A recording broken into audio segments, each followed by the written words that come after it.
pressure a little bit low. Needs to be exactly 60. So fuel pump is suspect. Engine vacuum is in the good range with new intake manifold gaskets.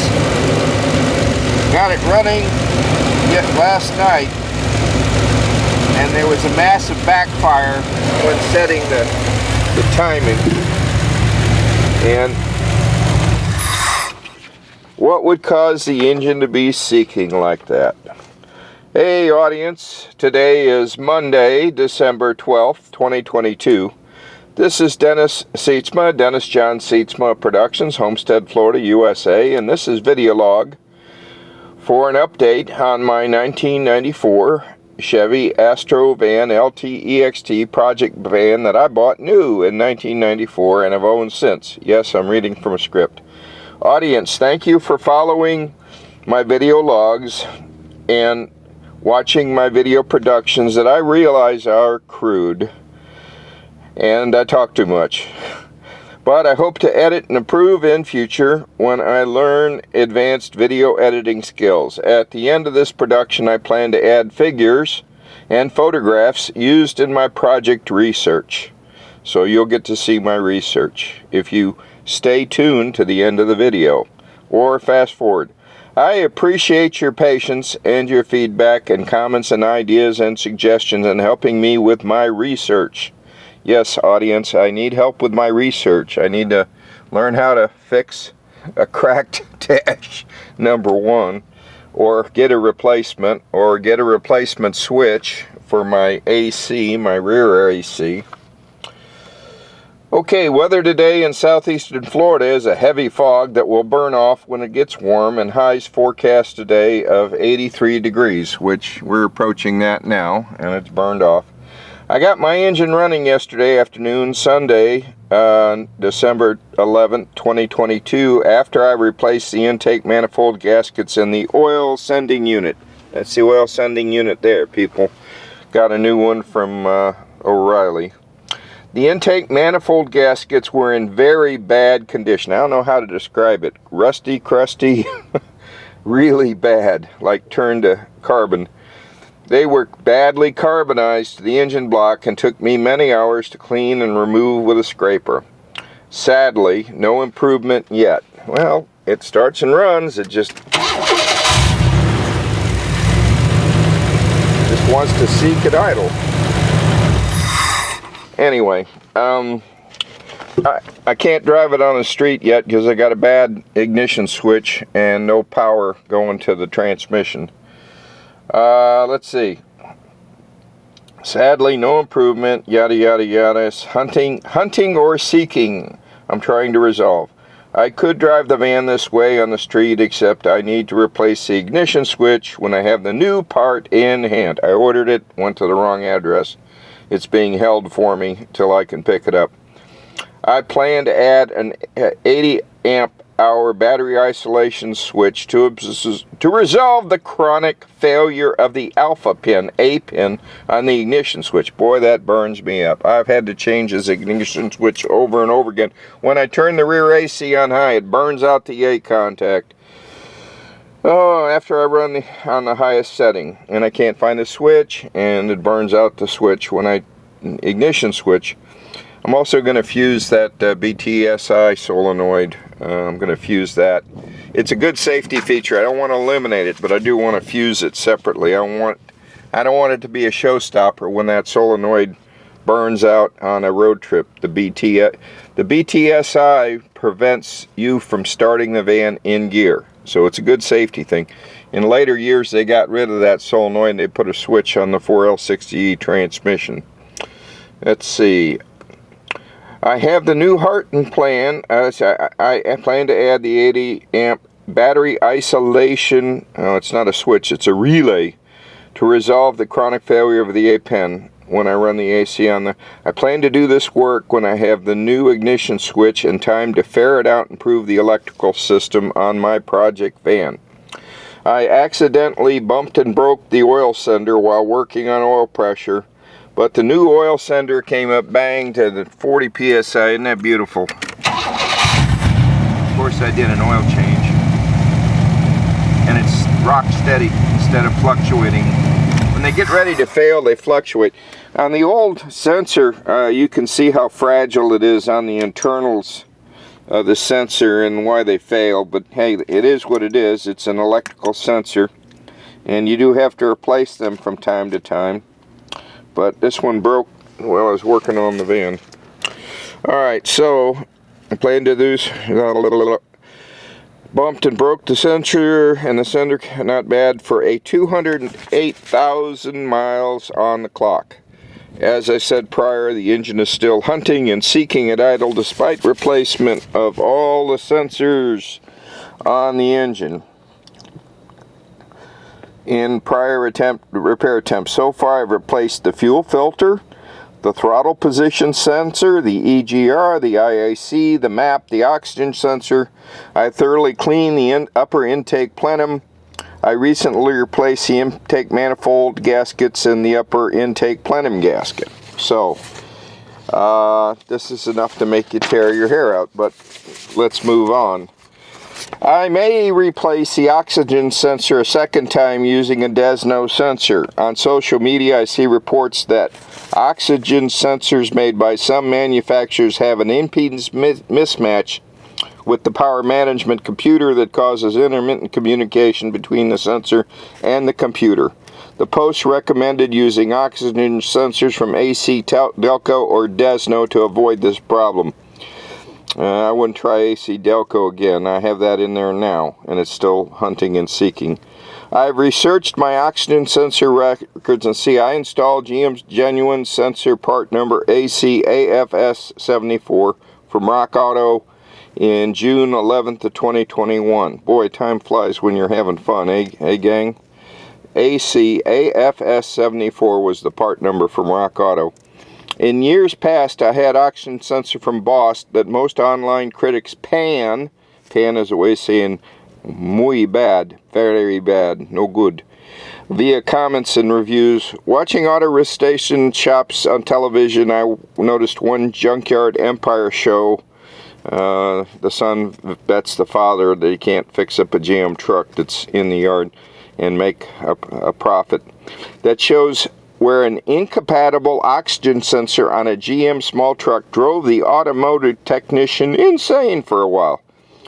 If I find the season, the show number, I will share it with the audience in future. If anybody has more information about the oxygen sensor being incompatible with the PCM, that's the power, or PMC, I don't know, power management computer, that silver box over there, whatever the hell you want to call it, silver box on the passenger side.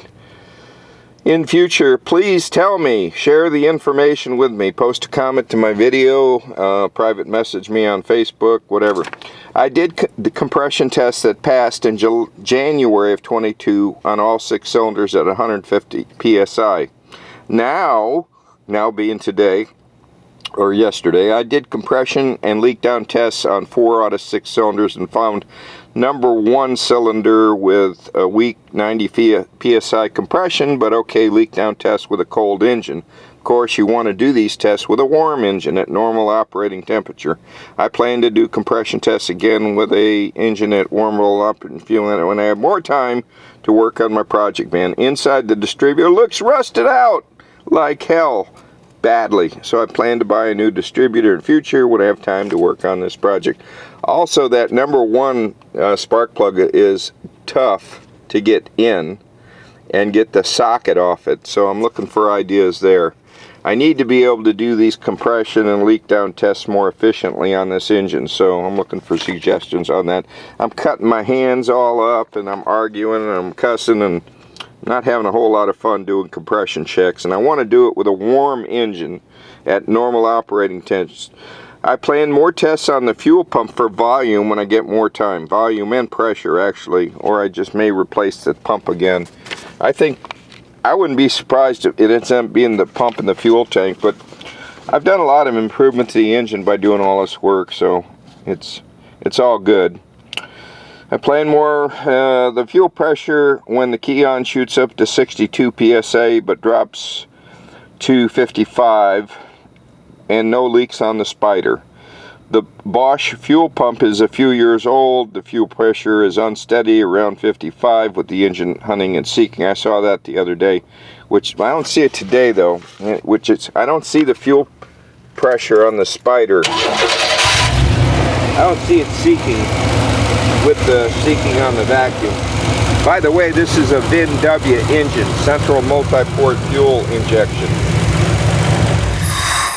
And this engine's problems drives a lot of people insane. It's a good engine, it just has its issues. Why I suspect fuel pump, period.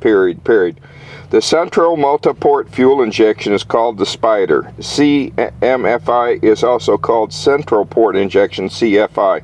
The Spider looks to me fine from the tests I've done. No dripping or leaking from the regulator. It holds pressure.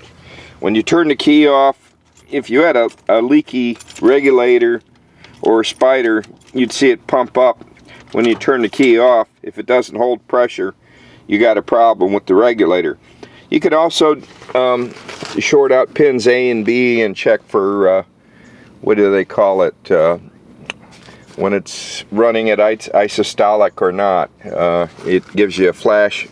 And I can't show you the flashing light because I got a burnt out ignition key, so I can't show you the diagnostics, the codes, and all that stuff. I can't do that right now because I don't have power that I need to that system until I replace the key, the ignition switch. Okay, the Spider looks fine, and you can check out my past video logs to show it's not leaking. I've replaced the Spider on this engine a dozen times since I bought the van new in 1994. And of course, as you know, I really like this van to put so much time and effort into it. But I bought it new and I've liked it ever since. I have a salvage yard computer, PCM, that I plan to swap for testing when I get more time. Swapping out the PCM for purpose to see if it works and or see improvement. When shopping for salvage yard PCM, make sure it has its numbers matching on the case so firmware is compatible with the CMFI engine, that is VIN-W, Vehicle Identification Number W. The other engine for this is VIN-Z for throttle body throttle body injection, TBI. And the VIN is found on your title or registration. It's normally also on the door if it's not faded out. The VIN number is your identity, you know, what computers of the world know the vehicle as. So VIN number's real important.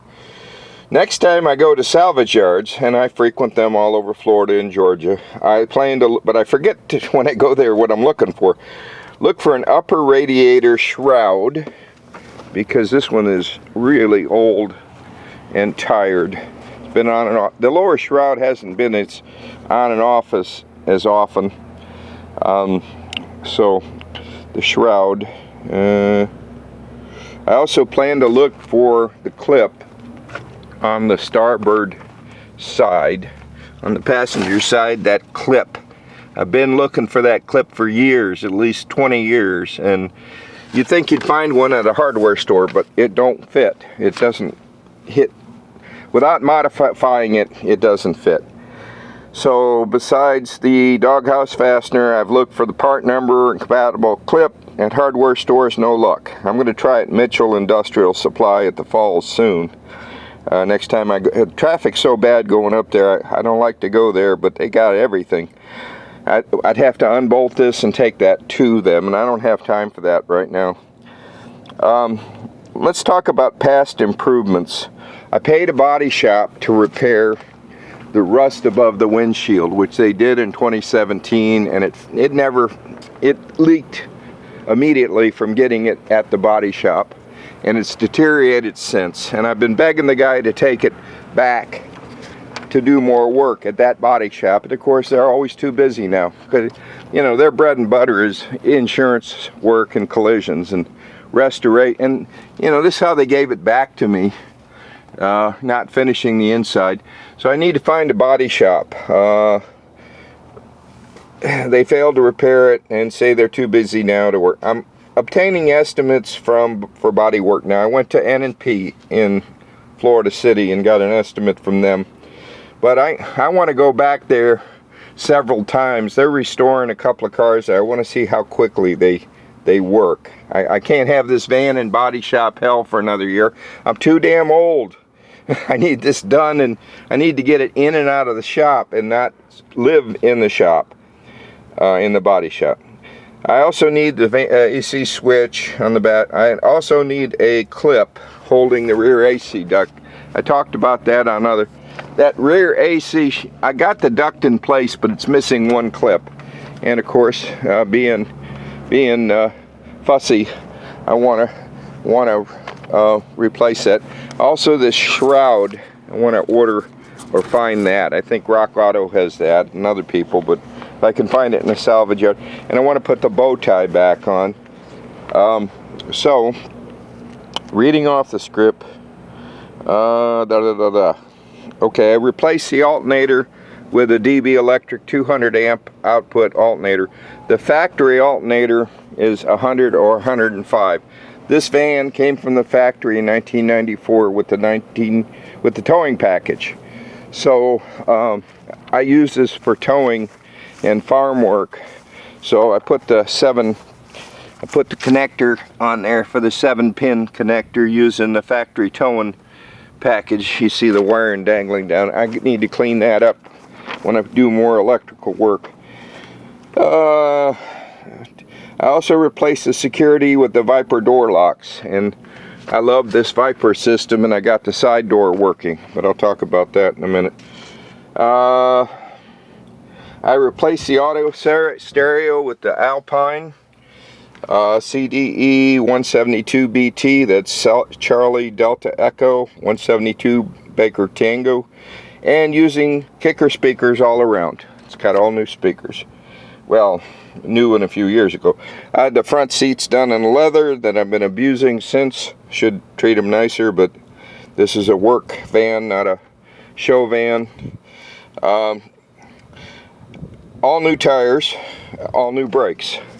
Did all the brake work myself, and Firestone tires, and I had this hydro boost on and off 5 or 6 times, and I had to replace the high pressure line.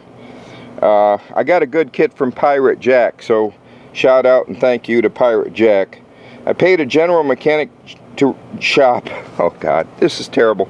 I paid them, I think, $700 to repair the door locks and the side door, and they fixed the door lock or the windows and the front and past. They did the door lock, but the side door they failed, and they cleaned these contacts on the side door, and it still didn't work.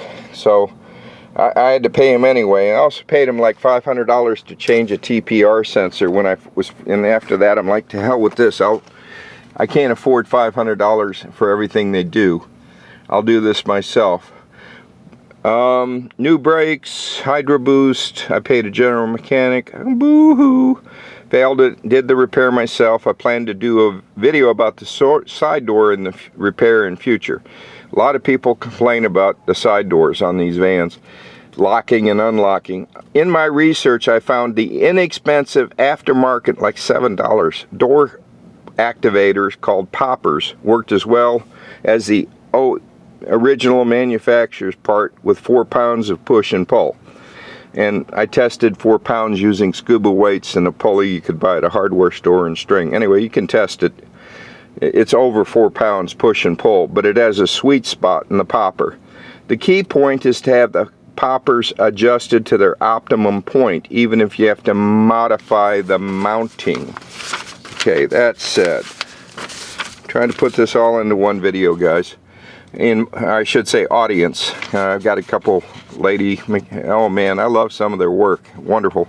Bracket for the poppers to expand the range of adjustment, as I had to do with using a reliable lock and using children, passengers, and second seat. Of course, the poppers work well, must have a good battery, good door lock system, clean electrical connections on the side, and all the mechanical parts cleaned and lubricated. That is true. Cleaned, and I did that too. Of course, I discovered I had to file a bracket with a small round metal file to expand the range of popper adjustment at the very last, after I did all that other work on my project van to lock and unlock using the Viper system reliably. Okay, I want to talk about the adjustment on the door, because a lot of people have this problem and they talk about it a lot all the time. But I had to look at the popper and had to take a file to expand the adjustment to make it go longer, because these rods wear out and they don't work well. And there's also some hardware that fails, and Napa sells a kit that you can replace the little plastic parts to keep the rods from popping off. I failed to mention that in my write-up. Finding time to work on this project is my biggest problem. I also need to find a body shop. Please, people, if you know a body shop that does good work for a fair price, not, you know, there's good body shops with good artisans, but they tend to be busier, and some of them just want too much money. Especially when you show them the kind of problem I got with rust, and, you know, they get scared. I plan to visit a few salvage yards around Florida and Georgia to seek rare parts for my project, the ones I mentioned, in future. Thanks for all your ideas and feedback and watching my videos about my project van. Godspeed, Dennis John Sytsma, Homestead, Florida. My first name, last name at att.net is my email. I also accept private messages on the Astro van groups. That's fine, but I prefer people post to the group first, unless there's something that requires privacy. And most of these posts are about problems and how to find fixes. But I'm pretty happy with this van overall, but I gotta get it through the body shop. And you know, if I have to swap the engine or do more engine work, that's fine. But I think there's a gremlin here, and it's probably probably a bad fuel pump not giving me enough pressure reliably, causing this seeking or hunting, or it's the computer, or it's the distributor. And the computer, I have a spare from a salvage yard, so that'll be next, and that's the easiest thing for me to do. And then I'll spend $120 or whatever for a new distributor. They're not expensive, and see if that helps. And this is my compression test from January of this year, when everything was fine. So I'm pretty sure I don't have any other engine work to worry about. I've done the coolant, the transmission, the oil. I've done all the regular services. I went crazy to fix the leaky power steering, the Hydro Boost, and the failed power steering line, and it starts and runs. So I'm ready to drive it on the street after I replace that ignition switch, and we'll do more tests, more diagnostics. We'll talk about how I do things and how I could do things. And this is not a how-to, people. This is a video log. You see my mistakes, and I'm still trying to find bolts. These may be SAE bolts that I need for the exhaust and intake. I've been saying metric M10 1.50 ad nauseum, but they may be SAE bolts, because I took the one out of the distributor and it went right in the hole on the intake, the distributor clamp. And I found my missing bolt that I was looking for, and I got a couple parts to leave over. I got to ferret out where they go. Anyway, audience, thank you for watching and following my video logs. Appreciate it. And but don't get emotionally involved with this project. It's just a machine. You know, we'll work it out and get it going good sooner or later, and if we don't, it's just a machine. And I use it for farm work on my avocado tropical farm in Homestead, Florida, USA, south of Miami, north of Key Largo. the end of the Florida Turnpike on the southern end, Florida City, Homestead. And there's a lot of tourism stuff in the area, so if you're in the area, check out Everglades National Park, check out the Amish farm near Redland High School, Alligator Farm in Florida City. Just so many things to do here in the winter, and the Florida Keys to the south. A lot to do here tourist wise, which is why I love the area. Thank you for watching.